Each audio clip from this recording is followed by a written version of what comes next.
అందరికీ నమస్కారం. ప్రెస్ మిత్రులకు ప్రత్యేక నమస్కారాలు. అదేవిధంగా ఆగమ్మా నువ్వు గన్మేన మప్పక సార్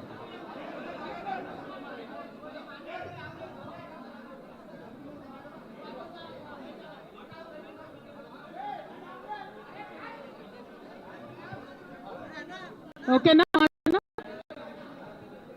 ప్రెస్ మిత్రులకు జరుగుతున్నటువంటి ఇన్కన్వీనియన్స్కి క్షమించమని కోరుతా ఉన్నాను.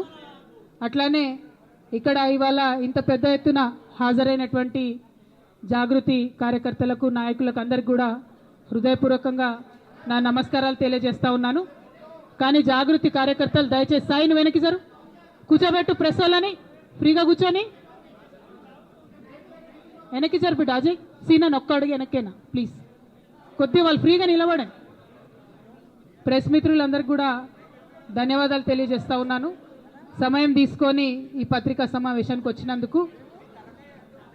నిన్న మధ్యాహ్నం తర్వాత భారత రాష్ట్ర సమితి నుంచి ఒక ప్రకటన మీ అందరి ద్వారా నేను మీడియాలో చూడడం జరిగింది.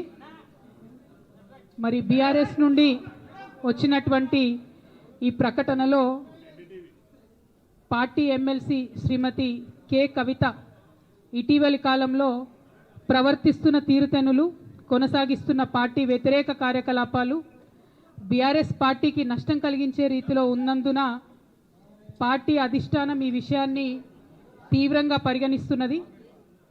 పార్టీ అధ్యక్షులు శ్రీ కె చంద్రశేఖరరావు గారు శ్రీమతి కె కవితను తక్షణం పార్టీ నుండి సస్పెండ్ చేస్తూ నిర్ణయం తీసుకున్నారని చెప్పి మరి నాకు ఒక ప్రకటన నిన్న టీవీల ద్వారా అందుకోవడం జరిగింది. మరి నేను పార్టీ నుండి వచ్చినటువంటి ఈ లేఖలో ప్రత్యేకంగా 2 అంశాల మీద మాట్లాడదలుచుకున్నాను.